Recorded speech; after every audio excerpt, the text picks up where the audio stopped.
कार्यक्रम के पुण्यार्चक हैं विनोद कुमार, कौशल कुमार, लंबा बांस, चूना वाले। तो आदिनाथ प्रभु बैठे हैं, इधर सुपाशनाथ प्रभु बैठे हैं, इधर महारू स्वामी बैठे हैं, इधर छोटे से पाशनाथ भगवान बैठे हैं।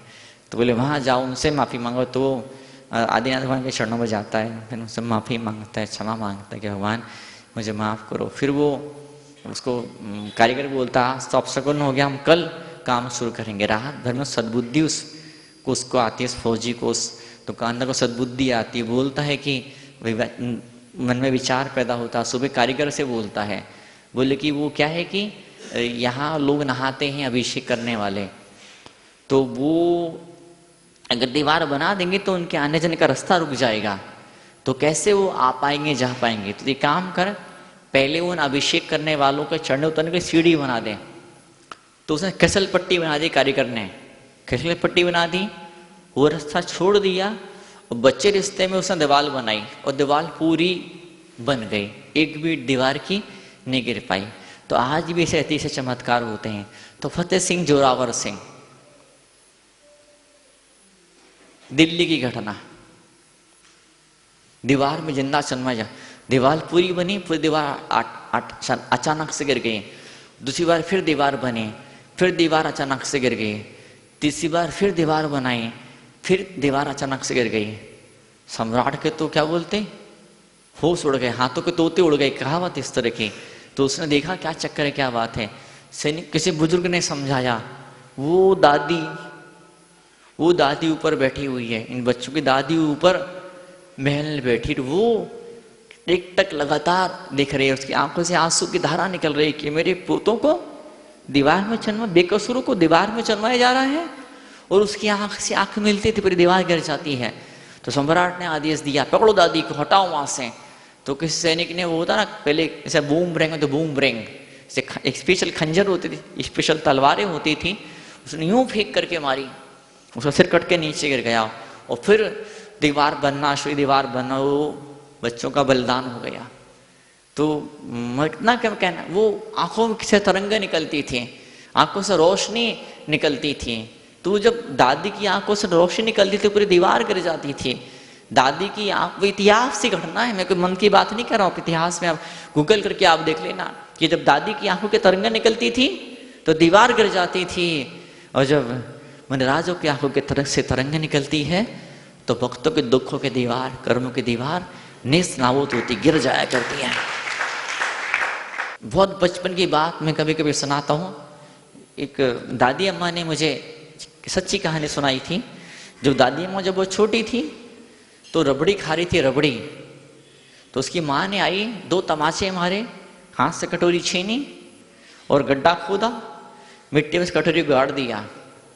तो पूछा, बहुत जोर से रोने लगी, बहुत जोर से रोने लगी।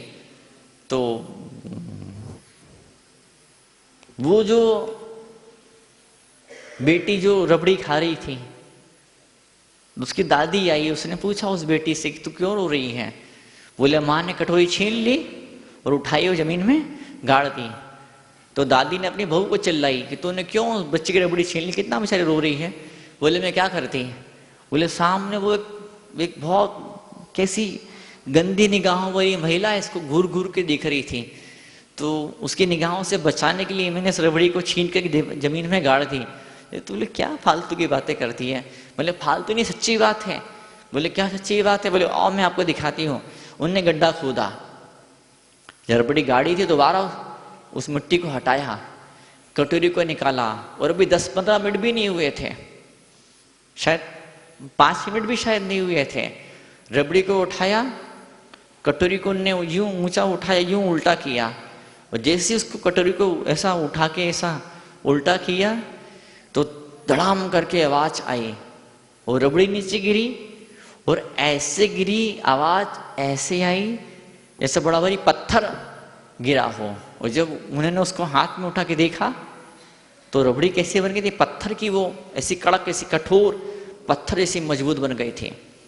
तो कुछ लोगों की निगाहों में ऐसा होता है, कुछ पिछले जन्म का उसका कुछ ऐसा कुछ पुण्य कर्म होता है, और वो बेचारे इतने अभागे होते हैं, इतने भोले भाते होते, मन की ईर्ष्या, मन की कषाय, मन का ऐसी बदले की भावना, ऐसी प्रतिस्पर्धा की भावना, कोई आगे ना निकल जाए, कोई मुझसे आगे न बढ़ जाए, कहीं मैं न पीछे रह जाऊं, कहीं मेरा नाम ऐसा फीका ना पड़ जाए, उसका नाम ना चमक जाए, वो पैसे में आगे न बढ़ जाए, वो तप त्याग में आगे न, वो नज़र लगा देते। आचार्य जिनसेन स्वामी आदिनाथ पुराण, आदिनाथ पुराण के अंदर जिनसेन स्वामी ने क्या लिखा है, जब भगवान गर्भ में आते हैं, जब भगवान गर्भ में आते हैं, 56 कुमारी देवियाँ भगवान की सेवा करने आती है। उनमें एक देवी ऐसी भी होती है जो भगवान की नज़र उतारती है, एक देवी ऐसी भी होती है जो भगवान की माँ को, जिन माता को मंत्र पढ़ के रक्षा सूत्र हाथ में बांधती है। ये हमारे दिगंबर जैनों के संस्कार हैं और हमने मिथ्यात्व किसको हटा दिया। आज भी रेकी में विधि है, यदि मैंने बताई थी, आज भी रेकी में विधि है। कहीं कोई समस्या होती है, कहीं कोई तकलीफ होती, कोई मुसीबत होती है, रेकी में क्या करते हैं, उंगली को ऐसी करते, कल्पना करते एक चाकू है और उससे ऐसा करते हैं। मान लो कि हमने जो इलेक्ट्रिक बॉडी है, तेजस शरीर है, एक ऊर्जा से बना शरीर है, उससे हमने कट लगा दिया, फिर हाथ को ऐसा करते हैं, ऐसा करते हैं और सामने मोमबत्ती जला लेते हैं या दीपक जला लेते हैं और ऐसा कर देते हैं, फिर ऐसा करते हैं, फिर ऐसा करते हैं। मैंने खुद ने अनुभव किया, ऐसा 50 बार करो, ऐसा 100 बार करो तो बहुत ज़बरदस्त फर्क पड़ता है, ज़बरदस्त। एक बार मैंने अपना अनुभव बताया था जीवन का, तलवंडी मैंने बोला भी था, आपको हार्ट की प्रॉब्लम है, आप यहाँ एक छेद कीजिए, ऐसा ऐसा 100 बार करिए, फिर हार्ट को आप वापस सिल दीजिए, ऐसा कल्पना कीजिए सिल रहे हैं। जहाँ भी जो भी जिस भी अंग में जो भी प्रॉब्लम है, गले में थायराइड कुछ है, गले में कुछ प्रॉब्लम है, आप यूँ कीजिए, 100 बार कीजिए और आप फिर उसको सिल दीजिए, आप उसको इस तरह से, और आप ऐसा 100 बार कीजिए। घुटने में प्रॉब्लम है, समझो घुटना है ये, आप ऐसा कीजिए, ऐसा कीजिए, हाथ को यूँ कीजिए, नेगेटिव ऊर्जा निकालिए, आपने डाल दी उस मोमबत्ती में या उस नमक के पानी में, या काल्पनिक रूप से हम एक नीली आग जलाई जाती, वो आपको नहीं आएगी, सबको नहीं बता रहा हूँ मैं, जिन्हें मास्टर डिग्री होती है, जिन्हें बड़े एडवांस लेवल पे जो हीलिंग सीखते हैं, तो एक नीली रंग की आग जलाई जाती है, उसके अंदर ये सारी नेगेटिव ऊर्जा को जला दी, नष्ट कर दिया जाता है। आपको ऐसा लगता है घर में कोई टोना टोटका है, घर में कोई नज़र है, घर में कुछ ऐसा है कि बाहर तो बड़े खुश प्रसन्न रहते, घर में घुसते हैं ऑटोमेटिक मूड खराब हो जाता है। तो फिर उसके लिए क्या होता है कि उसके लिए भी उस घर की, उस जगह की नज़र उतारी जाती है। एक तो अपना देशी तरीका होता जो पुराने ज़माने में आजमाते थे कि वो कुछ लाल मिर्ची लेते हैं और राई लेते हैं और जो भी चीज़ें लेते हैं, मुझे ध्यान नहीं क्या क्या चीज़ें, नींबू लेते हैं और पूरे घर में ऐसा करके उतारते हैं, फिर जला देते हैं। तरीका एक रेखी का तरीका होता है। और तरीका क्या होता है, अब वो पूरे घर को, हम घर के 20 सेंटर में बैठे घर को ऐसा करते हैं कि पूरे करेंगे, ने हाथों में लाई, इकट्ठी करी, उसको उठाई और अपन ने उसके अंदर जलाई डाल। कुछ लोगों को मिथ्यात्व लगता है, कुछ लोगों को पागलपन लगता है, कुछ लोगों को ये क्या लगता है, कोई ऐसा रिचुअल जो आउट ऑफ डेट हो गया हुआ ऐसा लगता है, लेकिन इट प्रोड्यूस रिजल्ट इससे मिलते हैं। मुझे भी ध्यान नहीं है, डायरी मैंने लिख के रखा है। आज भी कई सारे बड़े बड़े पढ़े लिखे लोग हैं। नील्स बोर वाली कहानी सुनाता हूँ मैं, भौतिक विज्ञान का, फिजिक्स का, साइंस का नोबेल प्राइज विनर। उससे घर के बाहर चौखट पर उसने घोड़े की नाल ठोक के लगा रखी थी। किसी ने पूछा क्या बात है, घोड़े की नाल? तो नोबेल प्राइज विनर्स फिजिक्स का साइंटिस्ट, उन्होंने कितना तो अंधविश्वासी ऑर्थोडॉक्स, कितना तकिए उसी तेरे विचार हैं। उसने कहा देखो ऐसा है, मैं नहीं जानता ये कुछ नज़र को टोना टोटका होता कि नहीं होता, लेकिन जब से इन घोड़े की नाल लगाई है घर के दरवाजे पर ठोकी चौखट पर, तब से कुछ अच्छा कुछ होने लगा है। तो महिलाएं काला टीका लगा देती हैं छोटे बच्चे के गाल पर, यहाँ कहीं कान पर। अच्छे बड़े बड़े पढ़े लिखे परिवारों की महिलाएं, छोटे बच्चे नजर न लगे काला धागा बांध देती है, कोई चक्कू सिरहाने रख देती है, काय के लिए? से नजर न लगे। तो आपके बच्चे को किसी की नज़र न लगे तो काला टीका लगा देते हैं, और आपको पापों की नज़र न लगे तो आप केसर का टीका यहाँ पर लगा लिया करते हैं। तो जरूरी होता है हम कुछ नज़र से अपने आप को महफूज रखें। तो प्रथमम कर्णम चरणम दंडम सिस्टम होता है, फिर जिनवाणी माता को प्रणाम नमस्कार किया जाता है, फिर शास्त्राभ्यासो शास्त्र का अभ्यास होता है।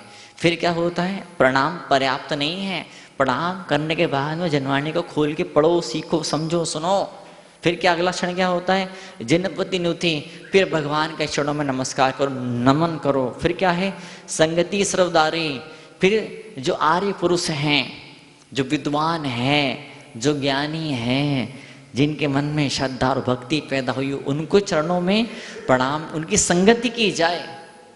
वनराज को प्रणाम करना पर्याप्त नहीं, उनकी संगति करो, कुछ घड़ी बताओ उनके साथ में, उनके सुख दुख में शामिल बनो, उनकी जीवन यात्रा में सहयोगी बनो। अगला क्या होता है, सद्वत्ता नाम गुण गण कथा, जो चारित्र पालन कर रहे हैं उनमें कौन कौन से गुण हैं, उन गुणों को ढूंढो। गुण गण कथा, उन गुण रूपी समूह की, गुण गण मतलब समूह, उनमें कितने सारे गुण, उन गुणों की कहानी बोलो, उन गुणों की कथा करना शुरू करो। फिर अंतिम शब्द आता है दोषवादी च मौनम, किसी में दोष दिख रहा है मौन हो जाओ। झगड़े का मौका पैदा हो रहा, वाद विवाद का मौका आ रहा है, चुप हो जाओ। ये इतनी स्टेप होती। पहला स्टेप क्या होता है, जिनवाणी को नमन। दूसरा स्टेप क्या होता है, शास्त्र का अभ्यास।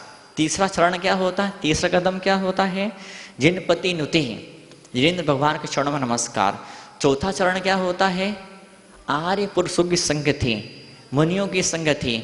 पांचवा चरण क्या होता है, सदोत्ताम गुणगण कथा, तपस्या त्याग की जिनके अंदर है, उन राजों की, उन प्रतिमाधारी श्रावकों की, उनके गुणों का बखान करो, उनके गुणों की प्रशंसा करो। और फिर छठवां क्षण क्या होता है, दोषवादी तो मौनम, कहीं कुछ बुरा हो रहा है, गंदा हो रहा है, खराब हो रहा है, मौन हो जाओ। क्योंकि जिनके हाथ से गलती हो रही है आपके अपने लोग तो है ना, आपके अपने धर्मात्मा लोग हैं, तो उनकी निंदा करने से अच्छा है आप मौन हो जाइए। तो जो झगड़े में जो मौन होना है, चुप हो जाओ, मौन हो जाओ, ये कहा, इसके 5 स्टेप्स पहले होती है, और 5 स्टेप्स को आप पार नहीं करेंगे, 6वीं स्टेप पे आप नहीं पहुंच पाएंगे। इंद्र चक्र महिमान मानम, सबसे पहले देवताओं का नाम लिया। जिनेंद्र का भक्त होता है, जो भगवान का भक्त होता है, उसे क्या क्या चीजें मिलती, कौन कुछ उपलब्धि से होती है, ऐसा कुछ नहीं जो हाथ पे धर के दिखा दूं मैं, लेकिन है कुछ ऐसा, भगवान के भक्ति से कुछ ऐसा मिलता, वो क्या मिलता है, वो ऐसा मिलता है। देवेंद्र चक्र महिमान ममेय मानम, देवेंद्र चक्र की महिमा को जो प्राप्त होता है, कौन, भगवान का भक्त है, देवेंद्र की महिमा उसे प्राप्त होती है। अवनिंद सिरोर्च नियम, मुकुटबद्ध राजाओं के मस्तक से उसकी पूजा होती है। राजेंद्र चक्र, चक्रवर्ती के रत्न को जो प्राप्त होता है। और क्या है, अधरीकृत सर्वलोकम, समस्त लोक को नीचा कर। धर्मेंद्र चक्रम, धर्मेंद्र चक्र मतलब क्या, धर्मेंद्र किसको बोलते हैं, जो धर्म का इंद्र है, वो कौन है, तीर्थंकर भगवान। धर्मेंद्र शब्द यूज किया है, तो उनका चक्र क्या होता है। आपने कभी संवत्सर का फोटो देखा हो, कैलेंडर के अंदर, जनवाणी के अंदर फोटो देखा हो, तो एक देवता होता है श्रवण यक्ष, उसको बोलते हैं, वो सिर पर चक्र को धारण कर 4 दिशाओं में, संवत्सर की 4 दिशाओं के अंदर वो खड़ा होता है, धर्म चक्र उसको बोलते हैं। तो धर्म चक्र को प्राप्त कर मोक्ष को प्राप्त होता है। कौन, भगवान का भक्त। तो ये भक्ति, ये चावल के 4 दाने, ये चावल के 4 दाने, इस सिर को झुका लेना, इसमें ऐसा जादू होता कि चावल के 4 दाने आपको तीर्थंकर बना देते हैं। ये चावल के 4 दाने क्या, एक छोटा सा नारियल का गोला, ये 1 कटोरी जल, 1 कटोरी चंदन, ये 4 लौंग, 4 बादाम, ये 4 लौंग, 4 बादाम, 4 दाने, पानी की 4 बूंदें आपको तीर्थंकर बना देती। कितना सस्ता सौदा बताओ, कितना सस्ता सौदा है। लेकिन उस जल को, चंदन को चढ़ाते समय जो भावना पैदा होनी चाहिए, वो भावना आपके मन के अंदर आनी चाहिए, वो विचार आपके मन के अंदर आना चाहिए, वो पवित्रता आपके अंदर पैदा होनी चाहिए, तो फिर ऐसा लगता है कि जीवन सफल, जीवन सुंदर, जीवन सार्थक होता है। बोले महावीर भगवान की, आचार्य श्री सन्मति सागर जी महाराज की बुक है। अपनी भावना बना करके रखी है कि चाहे 1000 काम हो, लाख काम हो, करोड़ काम मुझे छोड़ करके उस दिन मुझे वहाँ पर मौजूद होना, मुझे यहाँ पर पहुँचना है। जिसने जीवन भर उजाला ही उजाला बांटा, बचपन का सन्यासी 18-19 साल की उम्र में गृहस्थ जीवन को त्याग करके मोक्ष के मार्ग पर आगे बढ़ गए और आज तक लगातार कंटिन्यूअस भी चल रहे इस मोक्ष यात्रा में, परमात्मा को पाने के सफ़र में। तो उनके मंगल चरणों में प्रणाम करके आप डाल लीजिए। भक्तामर प्रणत मौलि मणि,